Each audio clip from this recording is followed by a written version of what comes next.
رسول پاک صلی اللہ علیہ وسلم احساس والے نبی ہیں، اور احساس حضور نے امت کا کیا، احساس والی زندگی گزاری، ہر لمحہ محبوب پریشان رہے۔ نبی پاک صلی اللہ تعالی علیہ وسلم کی حدیث اور روایت کرتے ہیں حضرت سلمان فارسی رضی اللہ تعالیٰ عنہ، اور ساتھ ہیں سیدنا بلال حبشی رضی اللہ تعالیٰ عنہ۔ فرماتے ہیں ہم نہ گھر سے نکلے، حضور نے فرمایا ذرا جلدی چلو، ایک ضروری کام ہے۔ فرماتے ہیں بڑی تیزی کے ساتھ آج روٹین سے ہٹ کر محبوب نے تیز تیز قدم مبارک اٹھائے، تیز تیز، اور فرماتے ہیں ایک گلی ہم نے کراس کی، دوسری گلی میں جو پہنچے تو پھٹے پرانے کپڑے، سادی سی بیوی، اور حالت بتاتی تھی کہ بیچاری کسی غریب گھر کی ہے، وہ سڑک پہ کھڑی تھی اور رو رہی تھی۔ میرے کریم رسول نے فرمایا بلال اسے پوچھو کیا مسئلہ ہے، کیوں روتی ہے؟ تو حضرت سلمان عرض کرتے ہیں میں نے کہا حضور میں پوچھ لیتا ہوں، آپ جائیے، کام بڑا ضروری ہے جو نکلیں، میں معلومات کرتا ہوں۔ تو محبوب نے فرمایا نہیں، اس کے آنسو پوچھنے سے ضروری کوئی کام بھی نہیں، پہلے اس کی داد رسی ہوگی، اسے پہلے پوچھا جائے گا۔ روتے نہیں رہتے لوگ گھروں میں، لوگ گزر نہیں جاتے چپ کر کے، کتنے لوگ تڑپتے، کون احساس کرتا ہے؟ نبی پاک سید عالم صلی اللہ علیہ وسلم رکے اور اس خاتون سے پوچھا کیا بات ہے؟ اس نے کہا کہ بات کوئی بھی نہیں، میرا ایک ہی موٹا سا مسئلہ ہے۔ کہا وہ کیا؟ کہنے لگی میں غریب ہوں، اور غریبی بذات خود بہت بڑا گناہ ہوتی ہے، لوگ بڑا جرم سمجھتے ہیں اس کو بذات خود۔ میں نے شروع میں کہا نا کہ مذہبی سٹیج کی بھی صدارت غریب آدمی نہیں کر سکتا، کیونکہ غریب جو ہوا جد کول دتھی ہونی انہیں نیڑے بہنا ہے نا جی، جد کول نہیں انہیں دے پیچھے جا کے بہنا اینڈ تے کول کہڑا دتھی ہے۔ اس سٹیج پہ بھی غریب آدمی کی صدارت نہیں ممکن ہو ہی نہیں سکتا۔ میرے رسول پاک سید عالم صلی اللہ تعالی علیہ وآلہ وسلم نے فرمایا پہلے اسے پوچھو کیا مسئلہ ہے۔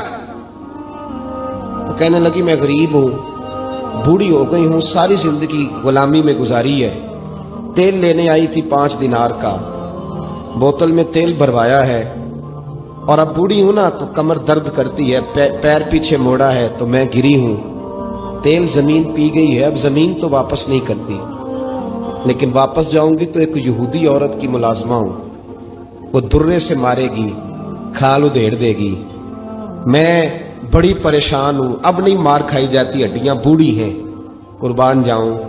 حضرت بلال کو حضور نے حکم دیا، فرمایا دوڑ کے گھر جا 5 دینار لا۔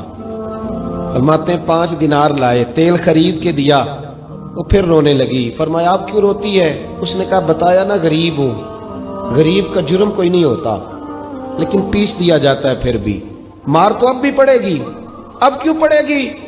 تو عرض کرنے لگی محبوبہ مار اس لیے پڑے گی کہ دیر سے کیوں آئی ہے۔ تو میرے کریم رسول اور وہ بی بی حضور ابھی آئے ہیں مدینہ طیبہ، امام یوسف صالحی فرماتے ہیں ابھی آئے تھے حضور، سبل الہدی والرشاد کے مصنف کہتے ہیں ابھی آئے تھے نبی پاک، وہ جانتی بھی نہیں تھی۔ تو سید عالم صلی اللہ تعالی علیہ وسلم نے فرمایا اچھا مار پڑے گی؟ کہا ہاں۔ او بھائی کونسلر جو کل آپ کو کہہ رہا تھا نا میں آپ کا خادم ہوں، کونسلر بے گناہ، بلکہ ہمارے SHO صاحب اگر چودھری پہ پرچہ آ جائے تو اس کو ٹیلی فون کر کے پوچھتے ہیں صاحب جی تہاڈے خلاف درخواست آئی ہے، ادا کی کرنا ہے؟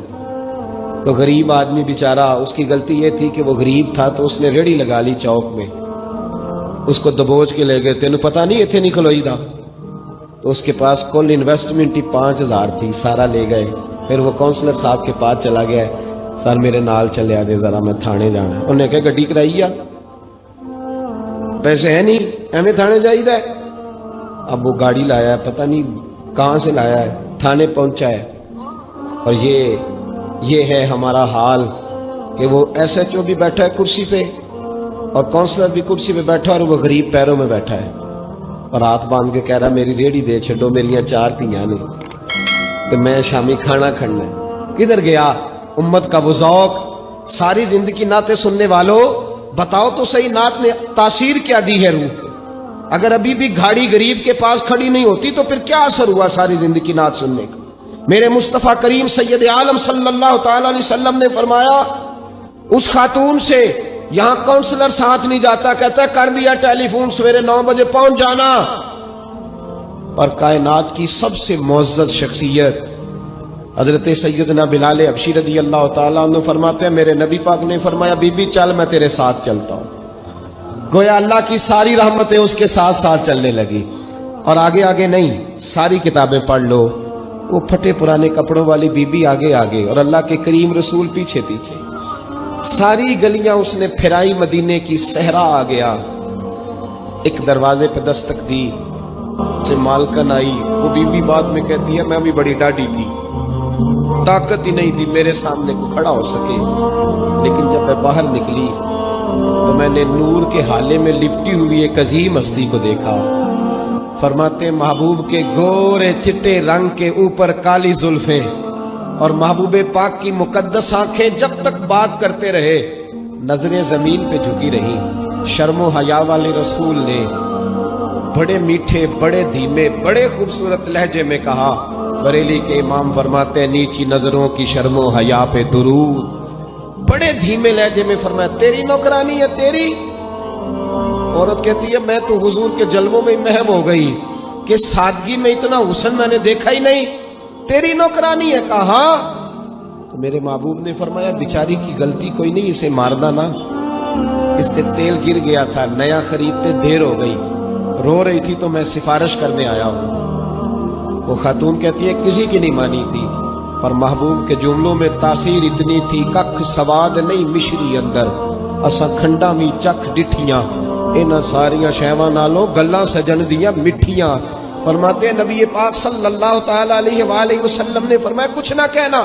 کہنے لگی نہیں کہتی، میرا وعدہ رہا کچھ نہیں کہوں گی. اب میرے حبیب نے پھر نظر اٹھائی اور اس غریبنی کی طرف دیکھا اور فرمایا تو اگر کہے تو میں جاؤں، تو اگر کہے تو میں خود بھیک دے، خود ہی کہے منگتے کا بھلا ہو، تو اگر کہے تو میں جاؤں. اس نے خراج پیش کیا تو چند آنسو گرائے. کہنے لگی محبوبہ جیسے بندہ نوازی. حضور نے رخ پھیرا.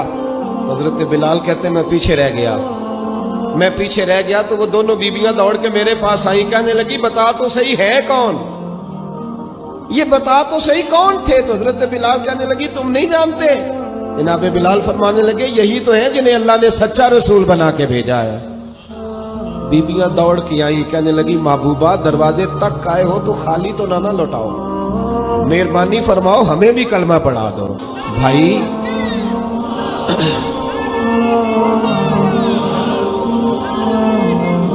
اگر دولت احساس ہے نا پھر تو زندہ ہے.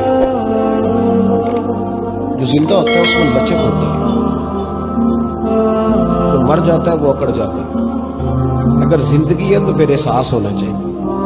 اگر تیرے اندر زندگی ہے تو پھر احساس ہے، اور اگر تیرے اندر احساس نہیں رہا نا تو پھر زندگی زندہ دلی کا نام.